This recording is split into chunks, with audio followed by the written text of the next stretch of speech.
Salam sehat sejahtera pemirsa setia Mata Ketiga. Hari ini kita akan telusuri sejenak salah satu topan terbesar dalam sejarah.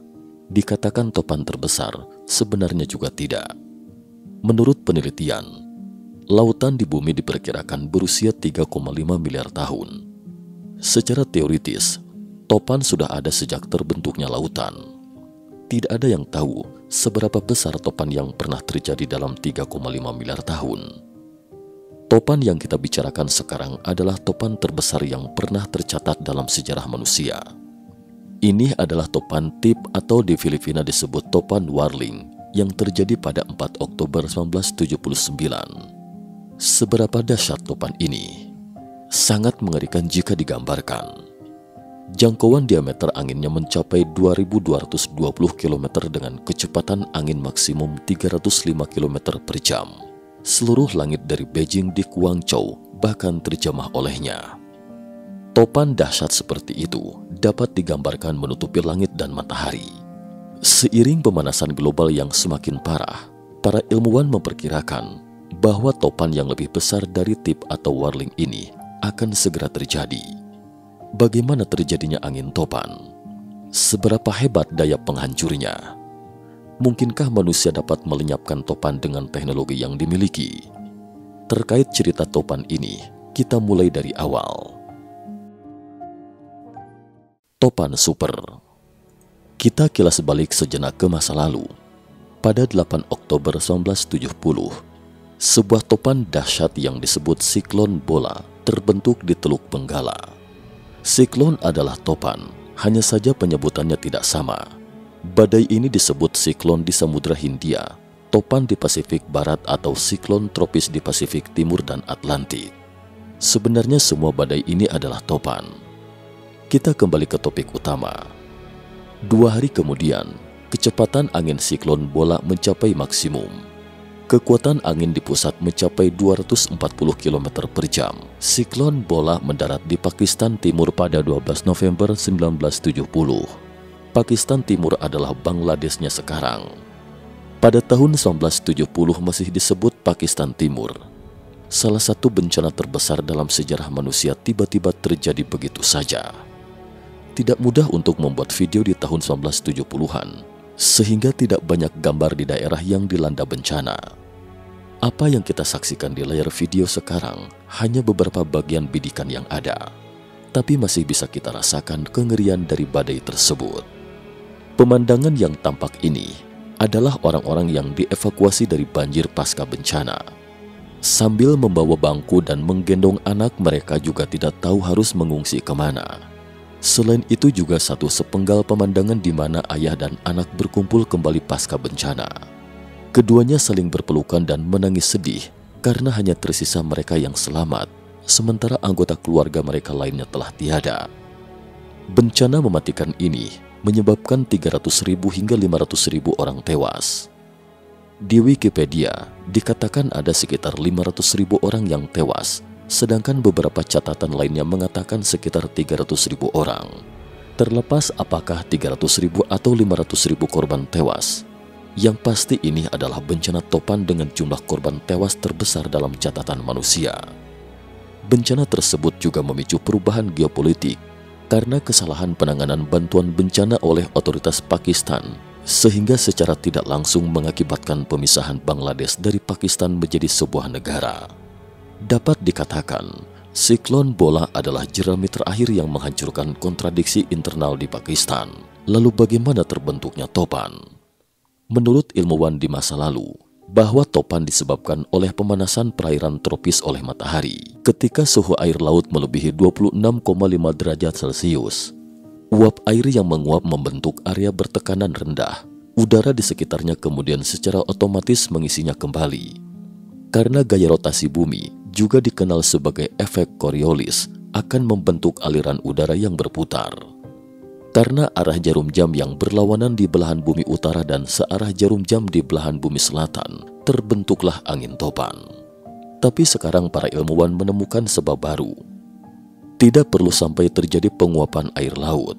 Badai petir akan terbentuk setelah sabuk tekanan rendah yang terus bergerak dari daratan memasuki langit di atas laut. Di bawah pengaruh rotasi bumi, badai akan menjadi semakin besar, yang juga dapat membentuk topan. Uap air yang menguap di permukaan laut berputar di sekitar pusat. Ketika mendekati pusat, lajunya akan naik dengan cepat, dan seketika akan naik ke ketinggian 12 hingga 15 km. Sementara suhu atmosfer rendah, sehingga uap air yang besar akan segera menjadi hujan saat bertemu dingin. Oleh karena itu, topan selalu disertai dengan curah hujan yang lebat. Topan adalah kekuatan alam yang sangat kuat.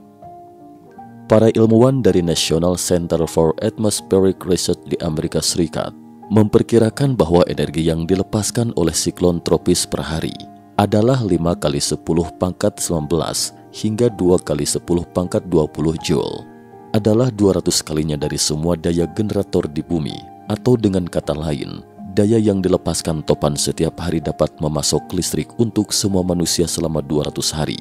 Jadi, jelas betapa dahsyatnya topan itu. Daya penghancur dari topan sangat mengerikan. Itulah kekuatan alam saat ngamuk. Ilmuwan Amerika mencetuskan teori baru bahwa kepunahan dinosaurus mungkin terkait dengan topan. Pada tahun 2008, Gary Emanuel, seorang profesor meteorologi di Massachusetts Institute of Technology, mengemukakan hipotesis yang disebut teori badai super. Kita tahu bahwa teori paling umum tentang kepunahan dinosaurus adalah teori hantaman meteorit. Badai super sebenarnya merupakan kelanjutan dan tambahan dari teori hantaman asteroid. 65 juta tahun yang lalu, sebuah asteroid raksasa menghantam perairan dekat semenanjung Yucatan, Meksiko sekarang.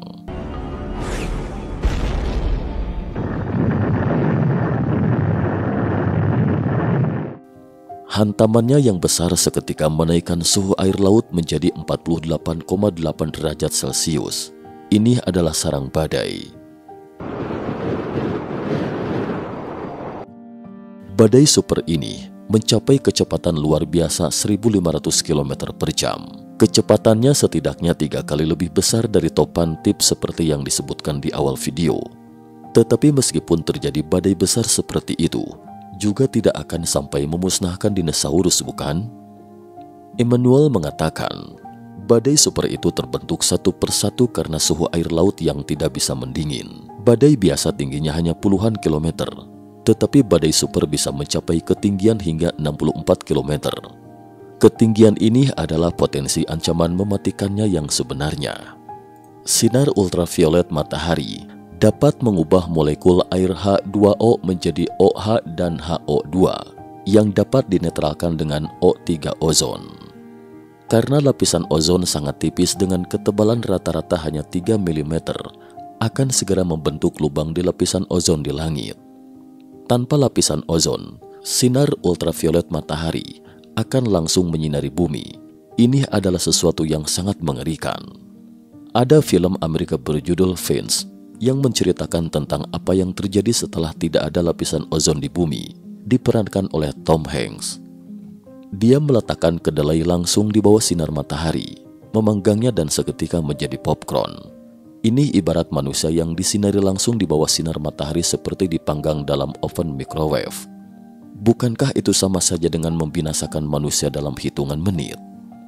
Jadi menurut Emanuel, bahwa punahnya dinosaurus mungkin karena hilangnya lapisan ozon, dan hanya mamalia kecil yang lolos dari kematian dengan bersembunyi di lubang atau di bawah tanah.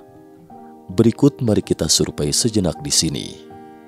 Bagi teman-teman yang menganggap apa yang dikatakan profesor itu masuk akal, silakan tambahkan A dalam komentarnya. Sebaliknya tolong tambahkan B bagi teman-teman yang merasa sang profesor hanya ingin menarik perhatian. Kita kembali ke topan. Terlepas dari rasional atau tidaknya lubang otak sang profesor, angin topan memang merupakan fenomena alam yang sangat misterius sekaligus mengerikan saat ngamuk. Kenapa dikatakan misterius? Kita tahu topan memiliki karakteristik yang khas, yaitu mata badai di pusat topan. Sampai detik ini, para ilmuwan juga tidak tahu bagaimana mata badai itu terbentuk, tetapi ada satu hal yang perlu kita klarifikasi. Mata badai tidak terhubung dari atas ke bawah seperti yang kita bayangkan. Mustahil bagi seseorang bisa menatap bintang-bintang saat berdiri di dalamnya. Itu hanyalah plot fiksi yang disajikan dalam film. Seseorang yang berdiri di bawah topan tidak dapat melihat mata badai. Bagian bawah mata badai berada beberapa kilometer di atas permukaan laut. Bagaimana kita mengetahuinya? Upaya ini dilakukan oleh ilmuwan yang menempuh resiko dengan nyawanya. Sejak 1970-an, para ilmuwan dari seluruh dunia telah mencoba memasuki mata badai dengan harapan mendapatkan data ilmiah tangan pertama dari mata badai. Gambar paling jelas yang berhasil didapatkan adalah aksi berikut ini. Pada Agustus 2017, 5 ahli meteorologi dari Skuadron Cuaca ke-53 Angkatan Udara AS mempertaruhkan nyawa mereka menerbangkan pesawat baling-baling untuk menembus dinding mata badai dengan kecepatan 240 km per jam dan akhirnya mencapai bagian dalam mata badai. Gambar ini adalah informasi berharga yang mereka dapatkan. Awalnya bidikan kameranya penuh dengan hujan dan getarannya juga sangat kuat, tetapi tiba-tiba hujan berhenti, namun sekitarnya masih diselimuti awan gelap. Setelah terbang beberapa saat, fokus kamera pun mulai tampak sedikit dan matahari juga telah masuk. Ada area yang tenang di sekitar 10 km persegi. Dikelilingi oleh dinding awan, kesan pertama sangat mirip dengan film animasi Hayao Miyazaki, Castle in the Sky. Terlihat sangat menakjubkan.